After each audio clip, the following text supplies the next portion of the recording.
Lagay ng ekonomiya, kalakalan, negosyo at iba pa. Atin ang alamin dito sa Ang Pilipinas Ngayon. Magandang araw. Narito na po ang Balitang Business. Tinatayang nasa 150 basis points ang ibabawas ng Bangko Sentral ng Pilipinas o BSP sa interest rates ngayong taon base sa survey ng mga private sector analyst. Sa inilabas na Monetary Policy Report para sa Mayo taong 2024, ayon sa BSP survey, nasa 25 basis points hanggang 150 basis points ang policy rate cut hanggang matapos ang taon. Lumalabas sa survey na inaasahan ng karamihan sa mga analyst na hindi magbabago ang policy setting sa second quarter ng taon habang magkakaroon ng rate cut ng 25 basis points sa ika-tatlong quarter. Una nang sinabi ni Central Bank Governor Ellie Remolona na posibleng magkaroon ng interest rate cut ngayong darating na Agosto at bago matapos ang taon. Base sa pagtaya ng Monetary Board, nasa 25 basis points hanggang 50 basis points ang policy rate cut ngayong 2024. Samantala, ayon sa survey ng inflation expectation ngayong taon ay well-anchored, ibig sabihin ay mananatiling pasok sa 2 hanggang 4% ang target band. Lagay ng ekonomiya, kalakalan, negosyo at iba pa. Atin ang alamin dito sa Ang Pilipinas Ngayon.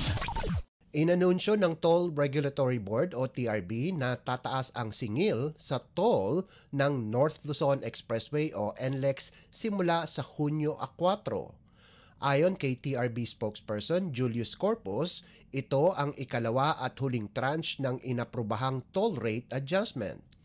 Para sa open system mula Balintawak sa Caloocan City hanggang Marilao sa Bulacan, 5 piso ang dagdag toll para sa Class 1 vehicle, 14 na piso naman para sa Class 2 at 17 piso para sa Class 3. Para naman sa closed system mula Bocaue sa Bulacan at Santa Ines sa Mabalacat City sa Pampanga, kasama ang Subic tipo, ay iiral ang per kilometer rates.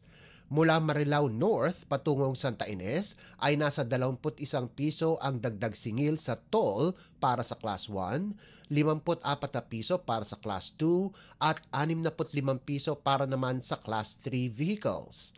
Habang sa Subic tipo naman ay 2 piso ang dagdag toll para sa Class 1, 7 piso para sa Class 2 at 8 piso para sa Class 3. Para naman sa end-to-end point sa pagitan ng Metro Manila at Mabalacat City, Pampanga ay 27 piso ang dagdag toll para sa Class 1, 68 piso para sa Class 2 at 81 piso para sa Class 3 vehicles. Binigyan din pa ni Corpus, dumaan sa regulatory procedures at review ang dagdag na singil sa toll ng NLEX. Matatandaan na ipinatupad ang unang tranche ng dagdag singil sa toll sa NLEX noong Mayo 25 ng nakalipas na taon. Lagay ng ekonomiya, kalakalan, negosyo at iba pa. Atin ang alamin dito sa Ang Pilipinas Ngayon. Posibleng maging operational na ang unang bahagi ng North-South Commuter Railway o NSCR sa taong 2026. Sinabi ni Philippine National Railways o PNR Chairman Michael Macapagal na maaaring ilang stasyon ng NSCR ay mabubuksan na sa susunod na taon. Ayon kay Macapagal na sa kabuuan, nasa 60% na ang proyekto. Subalit ang mga stasyon nito ay nasa 80 hanggang 70% na. Ang NSCR ay tatakbo mula Valenzuela patungong Clark sa Pampanga. Ito ay may 12 estasyon, ang Valenzuela, Tabing Ilog, May Kawayan, Bocaue, Balagtas, Giginto, Malolos, Kalumpit, Apalit, San Fernando, Angeles at Clark. Nasa 147 kilometro ito at planong dugtungan pa ang istasyon sa Clark patungo sa Calamba sa Laguna. Inaasahan na masiserbisyuhan nito ang nasa 800,000 pasahero kada araw at mababawasan ng halos 2 oras ang biyahe mula sa Clark Airport hanggang Calamba.